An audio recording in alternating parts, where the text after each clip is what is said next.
Good mid-afternoon, 3:06 p.m. Eastern Standard Time on this Monday, October 21st, 2024. I'm XRP Future Millionaire, and I reside in the great state of Michigan. So I wanted to go over two noteworthy things. First, I want to read this. The XRP and Bitcoin lead 2.2 billion in crypto inflow surge. So I want to read this first. And then I also want to read on the fact that Chris Larsen, it's given about 11.8 million to Kamala Harris so far this year in the election. So leading into the actual presidential vote on November 5th. So, you know, something's up there that we need to read more into at some point. So obviously they're playing both sides of the field, and this is what you want, no matter if it's a Republican or Democrat in the House. You want to make sure that Ripple, greases the wheels on both sides. So don't criticize somebody because they're for Trump or because they're for Harris. I think it's a bigger thing that we face here with the central bank. So I think we have our, we don't want to put any negativity out there. It's ill-directed. So we got to understand what we're really talking about. But XRP and Bitcoin lead 2.2 billion crypto inflow surge. So Bitcoin and XRP are two popular cryptocurrencies that have become some of the main highlights of CoinShares' latest weekly report on outflows and inflows into cryptocurrency-focused investment products. According to the data, crypto investments products saw 2.2 billion in inflows over the past 7 days, the highest since July. Interestingly, the inflows are only seen regionally in the U.S., while all other countries are seeing outflows.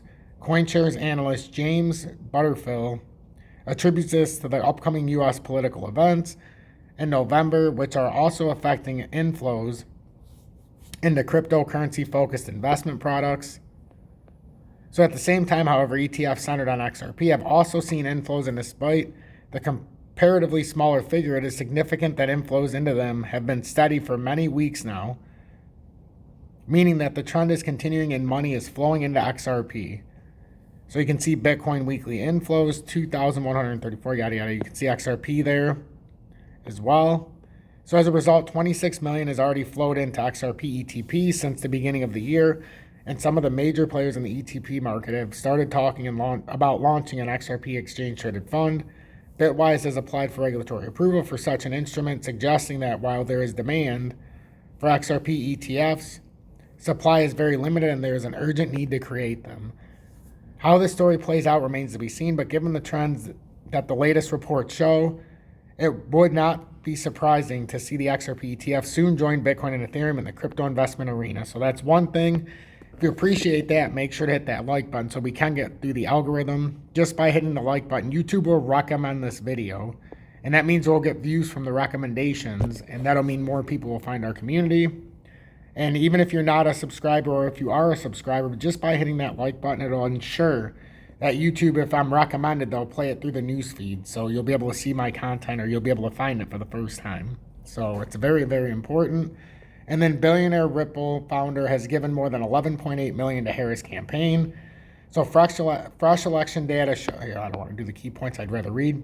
So Chris Larsen, co-founder and chairman of Ripple, contributed nearly 9.9 million to Future Forward in September, in addition to more than 800,000 to the Harris Victory Fund, according to FEC data compiled by the Breadcrumbs crypto market and blockchain analyst James Delmore and independently verified by CNBC. Including Larsen's August contribution of 1 million worth of XRP tokens, the billionaire has given more than 11.8 million to the PAC supporting the Harris campaign, making him one of the crypto industry's largest individual donors this cycle. Larsen, who's backed candidates across the aisle the last few years, told CNBC in an interview that his comfort level with Harris comes from conversations he's had with people inside the campaign and what he's seen from the vice president since she replaced President Joe Biden at the top of the ticket in July. It helps that Harris is from the Bay Area. She knows people who have grown up in the innovation economy her whole life.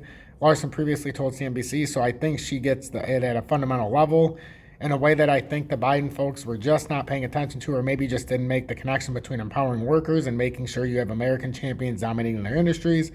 Larsen's affection for the Democratic nominee isn't new. In February, he gave the maximum personal contribution of $6,600 to Harris, which would cover the primary and general election about 5 months before that she became the Democratic presidential nominee.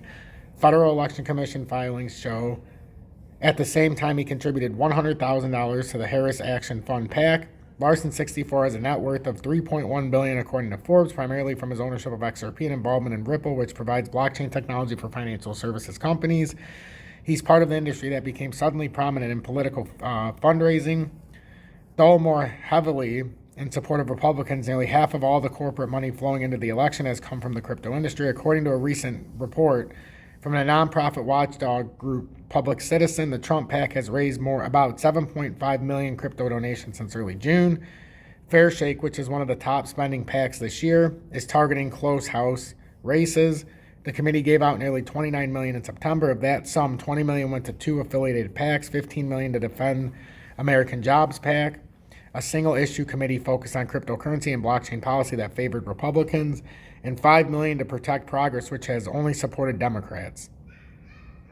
The remaining $8.8 million spent by Fairshake last month mostly went to the House races in New York, Nevada, and California, according to FEC data, compiled by the Breadcrumbs crypto market and blockchain analyst Delmore and verified by CNBC. Several of those races are considered toss-ups by the Cook Political Report. Among the recipients were Southern California Republican David G. Valadao and Michael Garcia, who are in the tight contest to keep their seats. They received $1.3 million and $1 million respectively.